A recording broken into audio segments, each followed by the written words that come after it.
What is going on, Crimson Tide fans? Chris Daughtery here with the Alabama Football Report by Chat Sports. And coming up on today's video, we are breaking down an article from The Athletic, breaking down what they thought could go wrong for Alabama in the 2025 season that would lead to a disappointing season, and also a Paul Finebaum take you guys actually might like. Before we get into that, though, I am trying to get more followers over on Twitter. Hadn't been doing the best job of that lately, and the bosses kind of came down on me yesterday saying that I really need to be focusing on that a little bit more, so help me out. Go over to Twitter. I am trying to get to 400 followers on Twitter. Only 58 away, so go down there. It's at Chris Chat Sports. I put all of our content here on the channel over there as well, so if you don't get the notification here, maybe you see it on Twitter as well. So help me out. Go follow me on Twitter. That's at Chris Chat Sports.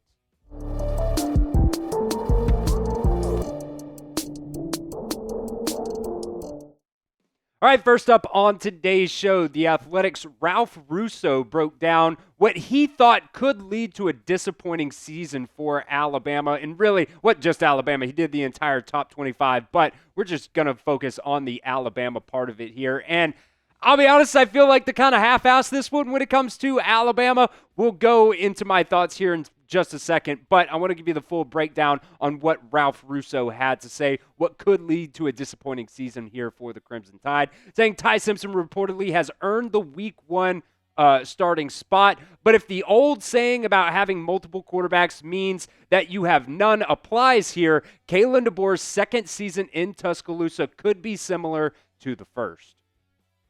Now, we'll get to my opinion here in just a second, but I want to hear from you guys down at the pinned comment of today's video. Can Ty Simpson lead Alabama to a national championship? Let me know what you guys think down at the pinned comment of today's video. Type Y for yes or N for no. Now, when it comes to that article written by The Athletic, I kind of think that they had written that article before the news broke about Ty Simpson being named the starter. And then they kind of just went back in and half-assed and just wrote a, extra sentence at the beginning there. I think for me, I guess I just don't understand why we are assuming that this is still going to be a multi-quarterback type of system for Alabama this year. To me, that article from The Athletic just doesn't really make any sense. They said that if the old saying goes, having multiple quarterbacks means that you have none applies, the Kalen DeBoer's second season in Tuscaloosa could be similar to the first. That doesn't really apply to last year either. Alabama was married to Jalen Milroe last season. They didn't play multiple quarterbacks. Many fans, including myself at times, wanted to see a little bit of Ty Simpson last year, but Kalen DeBoer stuck with Jalen Milroe through the thick and through the thin, through the good, through the bad. And in hindsight, I do think that was probably the right decision to stick with Jalen Milroe throughout the season, because if you would have benched him, you probably would have lost the locker room, and in year one of a new coaching staff, that just probably wouldn't have been a good idea. But overall, it just really doesn't make sense for this year either. Ty just won the starting quarterback job 3 weeks, 17 days, 18, I guess, if you count yesterday as well, before the season begins. That obviously means that they are confident in him. If they weren't, then they probably wouldn't have announced the starting decision this far out before the first game of the season.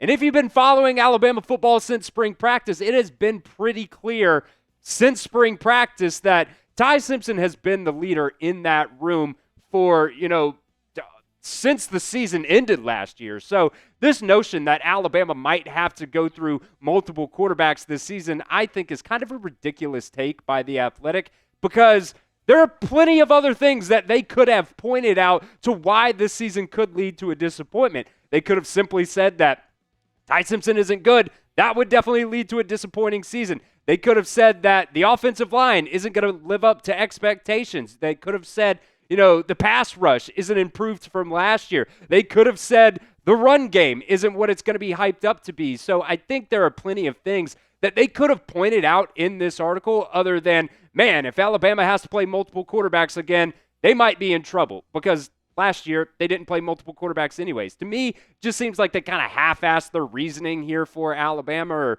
what they thought might lead to a disappointing season.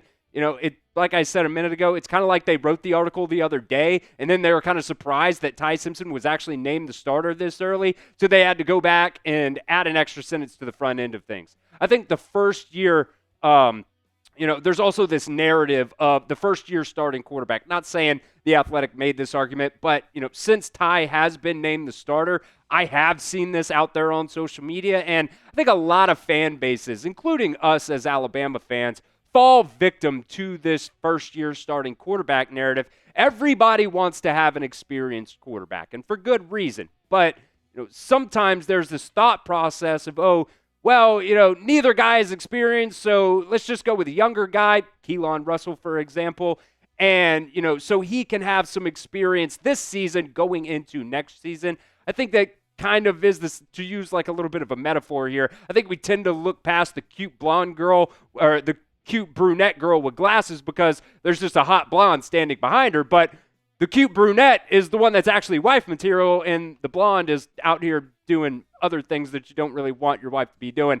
Look, I'm trying to win the game at the end of the day. I am not trying to just play the game. So, I think, this narrative that first-year quarterbacks just aren't going to lead to, the possibility of winning a national championship, that just doesn't really play out as, reality at the end of the day. Shout out to Andy Staples of On3 for putting this list out there as well. Basically, he went back and he asked the question, in the past 20 years, how many first-year starting quarterbacks have won a national championship? And if you count Tua, which, Tua came in during that national championship game, so he wasn't like a first-year starter, I guess. He wasn't starting all season, I guess is what it is. If you count Tua, in the past 20 years, the answer's 10. That's absolutely insane. Mac Jones was actually the last one in 2020 for Alabama, but then Trevor Lawrence in 2018. There's that asterisk on Tua in 2017. Jake Coker in 2015. That 2014 was a little bit weird for Ohio State there. You had JT Barrett and Cardell Jones coming in to play for them, leading them to the national championship game. Jameis Winston was a first-year starter in 2013. A.J. McCarron, first-year starter in 2011. Cam Newton, first-year starter in 2010. Greg McElroy, Matt Flynn, which also, by the way, it's just incredible to see how many first-year starters at Alabama have won national championships. This list alone right here, in the past 20 years, you have 5 quarterbacks to win a national championship game in their first year of starting. This list also didn't include Stetson Bennett, by the way, who did start 5 games the year before Georgia ended up winning that national championship. So, it is interesting that this narrative always gets thrown around that, a first-year starting quarterback can't go out there and lead your team to a national championship. But I will also say this, it is kind of interesting that it kind of stopped there at 2020. Maybe the times are kind of changing with the extended season and the extended college football playoffs, but, it's not like Ty Simpson is a freshman or a sophomore either. The kid's 22 years old. He has matured a lot, and I think he has a lot of confidence, and I think he's more confident than he's ever been in his career in college as a quarterback here at Alabama, and I think his ability and his leadership skills, I think he's got what it takes to lead Alabama on a playoff run and possibly to the national championship as well.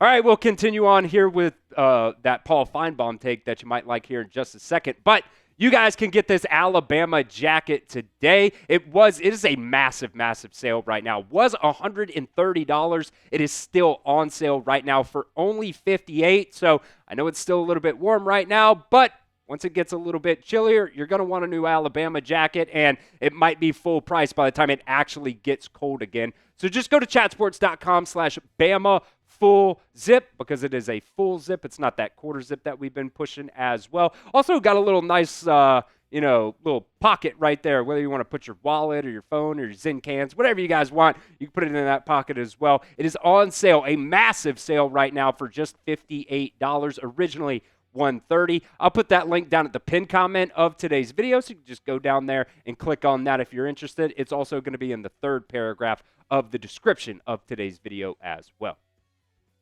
All right, Paul Finebaum had another take that, most Alabama fans don't normally like what Paul Finebaum has to say, because a lot of times he is, rage baiting or something like that. Alabama fans just to get clicks, and respect it. It's fine, whatever. But Paul Finebaum did have a take yesterday that Alabama fans might actually like, saying, quote, I have no trouble saying it. I think Alabama is a legitimate national championship contender. I think they were ranked too low yesterday, talking about the AP poll, Alabama being at 8. I don't know if we've ever said that in the modern times. It started with nobody leaving, talking about in the transfer portal. It continues with Ty Simpson. If they have plugged so many holes, the recruiting has been outstanding, and the first time since Kalen DeBoer has arrived, the coaching staff is solid. Now, to be fair, I thought the coaching staff was pretty solid last year as well, outside of, maybe one position group. But when you're talking about this coaching staff, I do think it has upgraded a little bit more, adding Ryan Grubb as well, Jason Jones in the secondary as well. I think they're in a really, really good spot, both as a roster perspective and a coaching perspective. This is the national championship odds per ESPN bet here. And right now, Alabama has the 6th best national championship odds at plus 1,000. Personally, I've already put my futures bet in for Alabama to win the national championship. I've already also put a futures bet in for Ty Simpson to win the Heisman. So, we'll talk about that more here in just a second as well. But, sitting there at plus 1,000, I think that's, pretty fair. You got some solid teams ahead of Alabama as well. I personally don't think Ohio State should probably be that high just because they have so much turnover on their team as well. But look, it's still Ohio State. They're still a very talented roster as well. Texas obviously has Arch Manning. They're probably the favorites right now to win the SEC. Penn State has a lot of players coming back, but I'm still not sold on, them winning big games at the end of the day. Georgia, they definitely upgraded at wide receiver this year. And last year, that was probably their biggest flaw and why Carson Beck probably, didn't look as good as he probably should have at some point. I think you can blame some of the wide receivers there. But look, Alabama right now at those plus 1,000 odds to win the national championship. I think that's pretty good odds, and I think you guys should probably put your money on that as well. So what is the percent chance that you guys think Alabama will win the national championship this season? Let me know what you guys think down in the comments section of today's video. What is the percent chance that you guys think Alabama will win the national championship here in 2025? We're just 17 days away now from Alabama taking on Florida State, and I could not be more excited. I know I fall victim to all the hype pretty much every offseason. Last year, I was telling everybody here in the office to bet on Jalen Milroe to win the Heisman. And to be fair, after that LSU game, which was pretty late in the season, he was the betting favorite for that. But I've already put down those future bets, like I said, for Alabama to win the national championship and for Ty Simpson to win the Heisman because with all the weapons that Alabama has on the offensive side of the ball, if Ty Simpson is the guy that this staff is hyping him up to be, man, the rest of the college football world really does need to be on alert for Ty Simpson and the Alabama Crimson Tide. But as of right now, I think the majority of the national media and other fan bases out there are sleeping on Alabama. I think they've got a really, really good shot to win it all this season. Make sure you guys are subscribed right here to the Alabama Football Report as well. We'll be live for every single Alabama game for all of our watch parties here. We'll also keep you updated on everything Crimson Tide related. So get down there, hit that sub button, and join the Alabama Football Report community. Hit that sub button. It's youtube.com/@RollTideTV.